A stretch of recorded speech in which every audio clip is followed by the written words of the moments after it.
Harga minyak dunia kembali menanjak di Jumat pagi setelah pasar mulai meragukan peluang tercapainya kesepakatan damai antara Amerika Serikat dan Iran.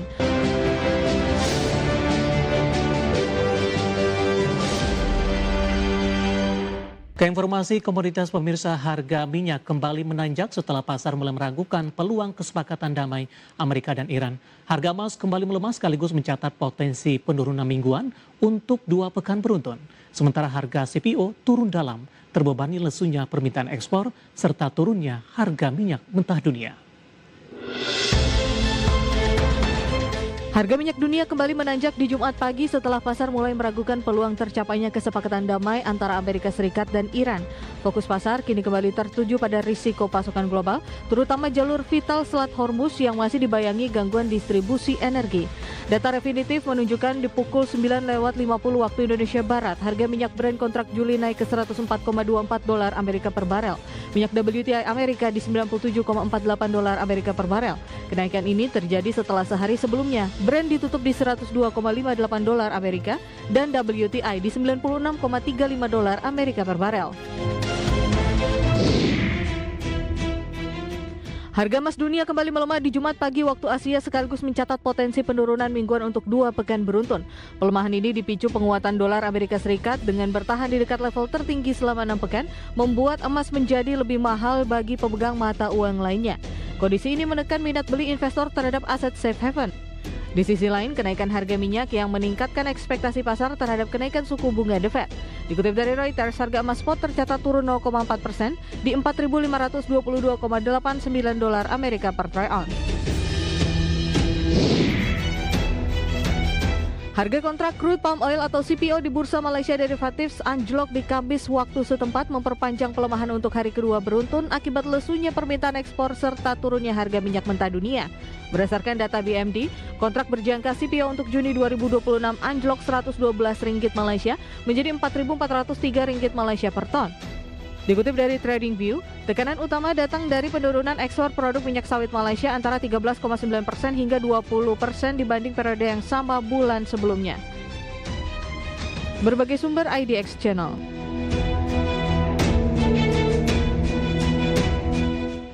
Dan seperti apa update terkini pergerakan harga sejumlah komoditas yang berhasil dihimpun oleh tim redaksi kami sampai dengan sore hari ini waktu Indonesia Barat. Dapat Anda saksikan grafis di layar televisi Anda pemirsa, di mana minyak WTI menguat di 0,16% di level $98,18 Amerika per barrel. Nikel menguat di 0,53% di $18.772,38 Amerika per metric ton. Emas melemah di 0,41% di $4.525,51 Amerika per troy ounce. Dan juga CPO kontrak pengiriman Agustus 2026 menguat di 0,61% di Rp4.460 Malaysia per tonnya. Kita beralih ke informasi indikator perdagangan lainnya pemirsa, di mana nilai tukar rupiah kembali melemah ke level 17.700-an. Jelang libur akhir pekan, terbebani indeks dolar Amerika stabil bergerak di level atas. Dikutip dari Atartia hingga Jumat siang tadi, rupiah melemah di 0,39% di level 17.707 per dolar Amerika. Pelemahan rupiah berlanjut setelah di Jumat pagi pasca pembukaan, rupiah melemah di 0,34% di level 17.700 per dolar Amerika. Di mana secara intraday, rupiah sempat melemah ke level 17.717 per dolar Amerika. Sementara indeks dolar Amerika masih berada stabil di level atas di 99,24 di perdagangan Jumat pagi tadi. Rupiah kembali melemah di tengah indeks dolar Amerika bertahan di dekat level tertinggi selama 6 minggu terakhir setelah bergerak volatile di sesi sebelumnya akibat sinyal yang belum beragam terkait peluang kesepakatan damai Amerika dan Iran. Sementara dari sisi domestik pemirsa, pasar khawatir di tengah pemerintah berencana mengambil alih kendali ekspor komoditas nasional, di mana lembaga pemeringkat Moody's menyebutkan kerangka kebijakan tersebut dinilai berdampak negatif terhadap profil kredit perusahaan tambang karena menambah risiko regulasi, operasional, dan finansial akibat potensi intervensi pemerintah. Langsung saja kita akan update seperti apa pergerakan nilai tukar rupiah terhadap sejumlah mata uang utama berikut ini. Dapat Anda saksikan grafis di layar televisi Anda pemirsa. Pergerakan nilai tukar rupiah terhadap dolar Amerika Serikat di 17.718 rupiah. Update jelang penutupan. Pasca penutupan posisi nilai tukar rupiah terhadap dolar Amerika Serikat pelemahannya terpangkas di 0,40% di 17.709 dolar Amerika Serikat. Kemudian terhadap euro, ini bergerak di level 20.513 rupiah, pound sterling di 23.786 rupiah, kemudian yen Jepang di level 111,34 rupiah. Ke informasi emiten pemirsa, di mana PT Raharja Energi Cepu Tbk atau RATO memperoleh persetujuan pemegang saham untuk merealisasikan rencana ekspansi di sektor hulu minyak dan gas bumi melalui akuisisi participating interest di Madura Strait PSC, di mana persetujuan tersebut diberikan dalam rapat umum pemegang saham luar biasa di 21 Mei 2026. Dikutip dari Keterbukaan Informasi Bursa Efek Indonesia, dalam RUU PSLB di 21 Mei 2026 ada 2 mata acara yang diajukan dalam rapat memperoleh restu dari para pemegang saham ini. Pertama, pemegang saham menyetujui rencana akuisisi 100% saham SMS Development Limited atau SMSD oleh PT Raharja Energi Madura atau PT REM, perusahaan terkendali RATO.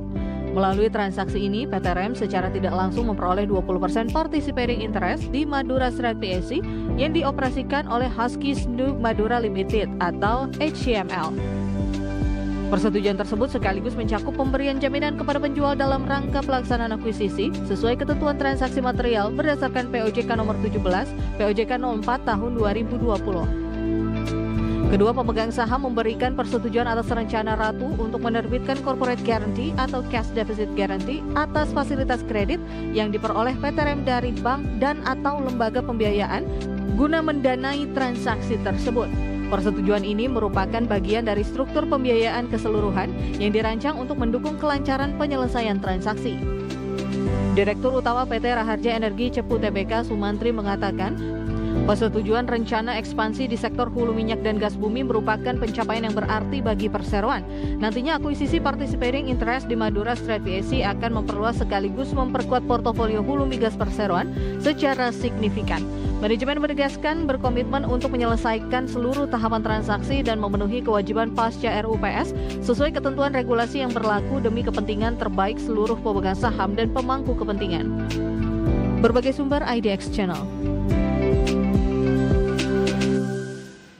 Dan secara teknikal, pemirsa, beberapa menit jelang penutupan perdagangan di sesi kedua hari ini, saham RATO melesat di 12% ke 4350, intraday tadi sempat melemah ke 3620. Laju penguatan saham RATO dari sektor energi dan barang baku hari ini juga menjadi penopang indeks harga saham gabungan sehingga reboundnya sudah di atas 1% beberapa menit jelang penutupan sesi kedua hari ini. Langsung saja kita ke grafis yang pertama, kita akan coba lihat pergerakan saham RATO di sepanjang perdagangan hari ini.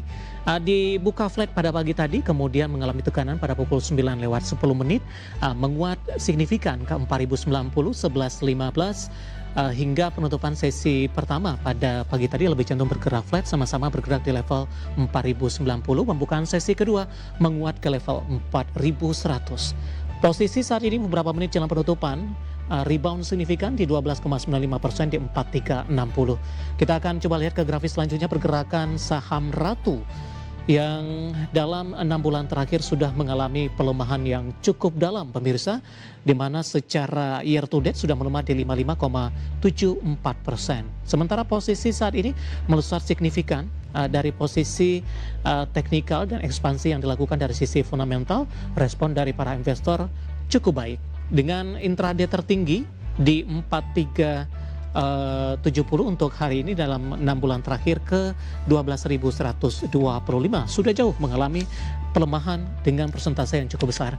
Kita beralih ke grafis yang terakhir, pemirsa, kita akan coba lihat dari sisi valuasi.